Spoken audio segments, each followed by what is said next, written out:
punch that they needed and to be inserted into the starting lineup, his first playoff game to be able to start and him to have the game that he had was amazing.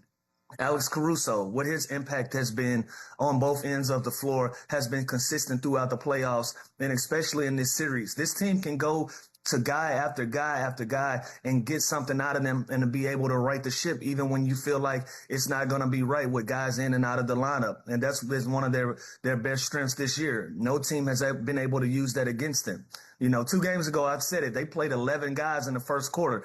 That should tell you everything about the makeup of this group. But they go so deep in their bench, they just continue to plug and play guys. I think they got a piece of that from the team that they're playing against, kind of using that strategy against them to be able to plug and play guys and having a strong system and a background that they can fall to. And that's how they've been able to play throughout the course of this run against San Antonio.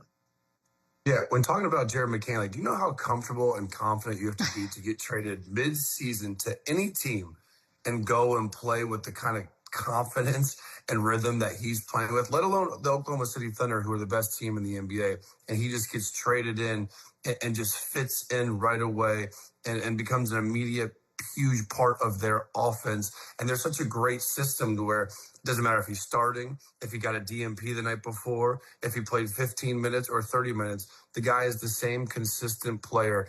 And Lou mentioned, Alex Caruso has been phenomenal. Cason Wallace, we haven't even talked about very much. He's a starting shooting guard on pretty much every other team in the NBA. AJ Mitchell is the second leading scorer on this team in the playoffs, and he's been a non-factor in the conference finals. It's just crazy how good and how much bench depth that this team has. And it really is the definition of a plug and play.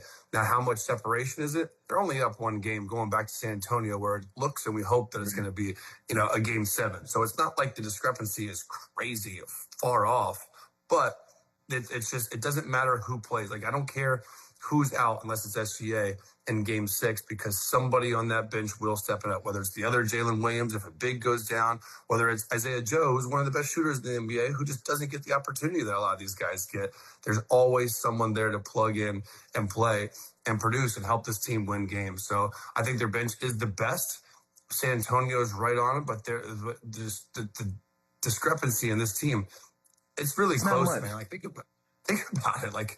We're going to game 6 back in San Antonio, and I'd probably, if I was a betting man, take San Antonio in that game. It's so that these teams are pretty equal, and this series has been awesome. Yeah, it's fine. Jared McCain. Jared McCain is the only player on this team I like, and it's probably because he's new, so that'll wear out. But what is crazy about Jared McCain, he is hella confident. I mean, the dude came into this league, people thinking he wasn't serious because of his TikToks and his fingernail polish or whatever. Do you know how badass you have to be to win over Philly sports fans? That when you got traded, they were angry about it? That is, you've made it. And then on top of that, they do get away with some stuff just because of the physicality they play with. I think as the Spurs, they do a lot of things too. And by the way, they shot 6 more free throws than them last night. So It wasn't like it was that crazy. And I think in the previous game, series, by the way.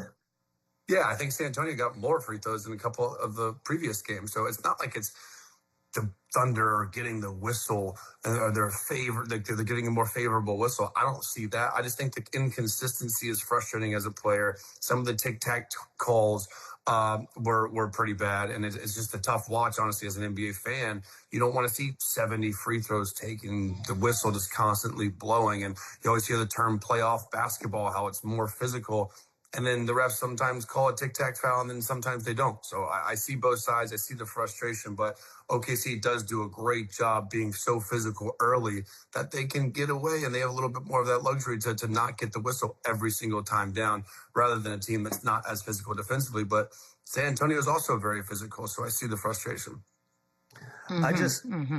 Here's my thing. I think both teams are playing physical. I think both teams are doing a great job of getting to the free throw line.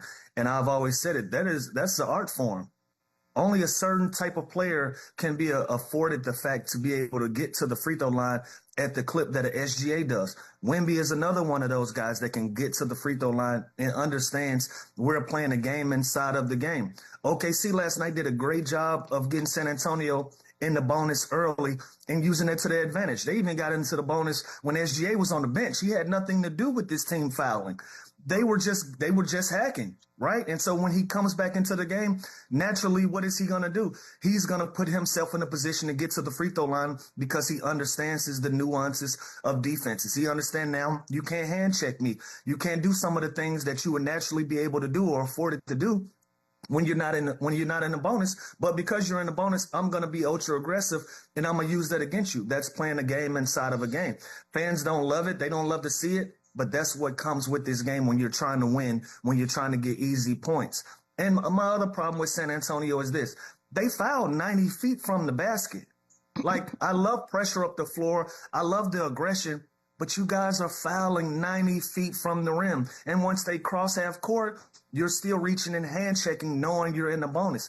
That's where some of the immaturity comes in that we talked about, them not understanding some of these things in the playoffs. You got to be able to back up a little bit and understand how this game is being called. And also understanding, know your personnel, know the referees that are calling the game. When you see certain referees out there, you know it's going to be a certain style of whistle that you're going to be allotted for this basketball game, and you got to be able to adjust that. That comes with experience. That comes with these young guys knowing the referees, understanding these referees, and knowing that some of these guys have a tighter whistle. So it's not great for the fans to watch at sometimes when you see so many free throws being shot. But at the end of the day, you got to understand the art form of this stuff. I know people won't understand the art of it and won't respect it because it affects your team or what have you, or it's not great to watch. But these are legitimate fouls, whether we like it or not. And San Antonio has to be able to adjust to that, or just become a smarter team and be able to blend in some of these things. Now, they did miss some glaring things last night. And they weren't fouls they missed. I watched the goaltend. I was like, that is a clear goaltend. How was that not called?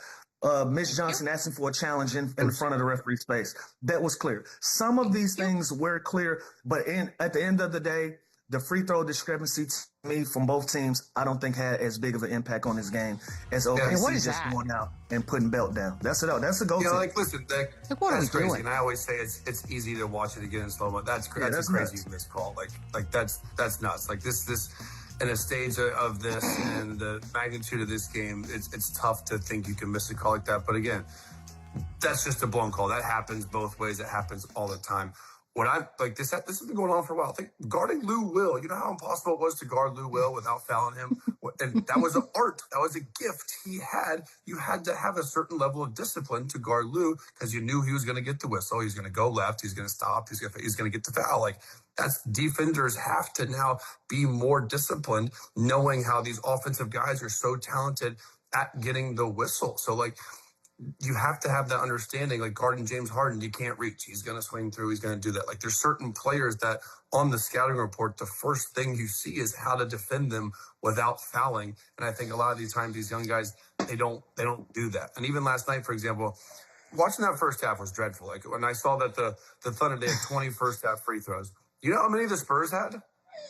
They had 19. They had one less free throw than them. Like, so it's hard to argue there were 70 whistle for the Thunder, but 70. I just think it's too much in general, to be honest with you. Thank you. It's a lot, but also, again, you got to put the onus on yourself. Like, I love the fact that last game they took responsibility for it and they said, we just got to be smarter. We got to be smarter than that.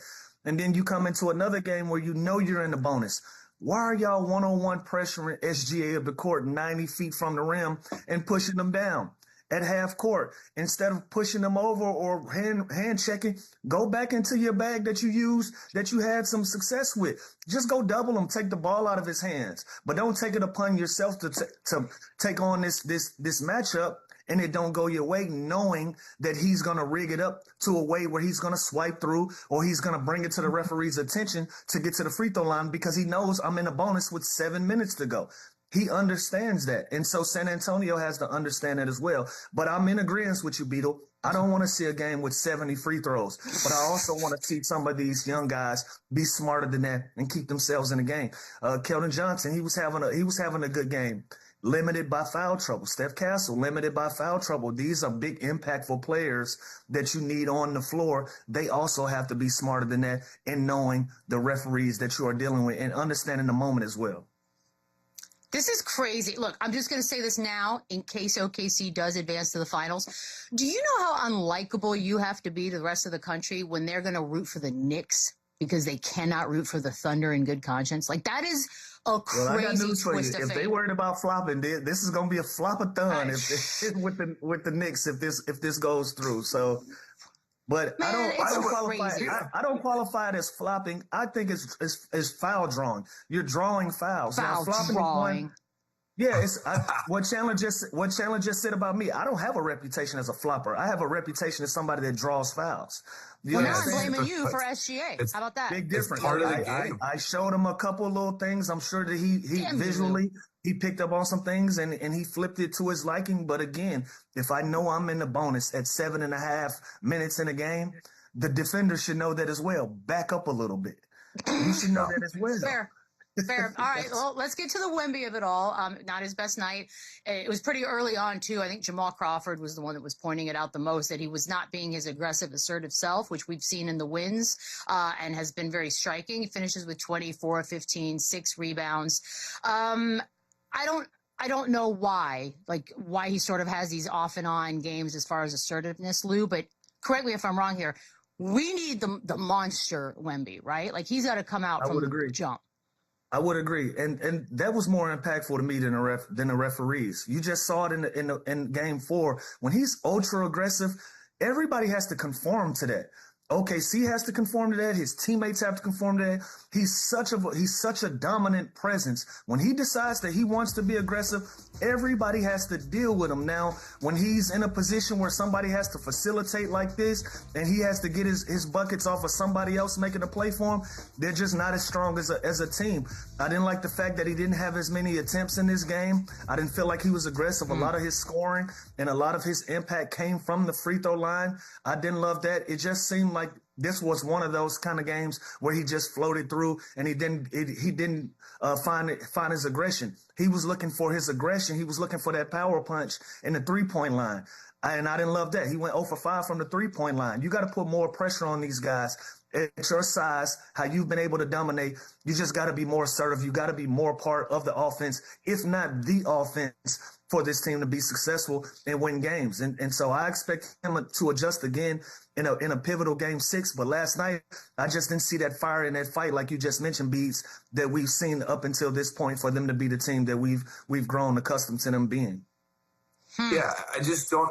It's not like they don't know how important it is to get them off to a good start too, and to have that energy. And even last night, I saw Chet. The first play of the game, he got the offensive rebound, took one dribble sideways backwards, and took the shot. And I was like, and he made it. And I was like, I love the fact that he did that after the question with SGA the night before, just to show that urgency and to show that I'm going to be aggressive tonight. And he did it. Like the first 2 or 3 plays of the game, he did that, got second and 10th offensive rebounds, and put it up.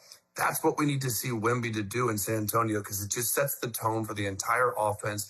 It makes the defense just in such a confusing situation when you have this 7-6 guy that's just attacking nonstop. It opens up everything. It forces the defense to have to double team him. And I think that's when, Fox can get in the lane and get out in transition. That's where Harper's going to be great. That's where Castle can get downhill. Like when Wemby is doing that is when the whole floor opens up for this offense. And it's just too pivotal of a game last night for him not to do that and only take 15 shots. I'll never think 15 shots is enough for Victor Wembanyama. He's too good. He's too dominant.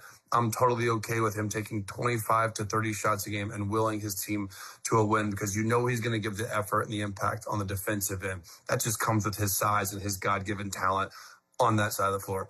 He has to be just as dominant offensive, especially in this series with a team like with OKC. He's got to be dominant and he's got to do it early. And I fully expect him to do that in Game 6. It's just weird to me he didn't do it last night.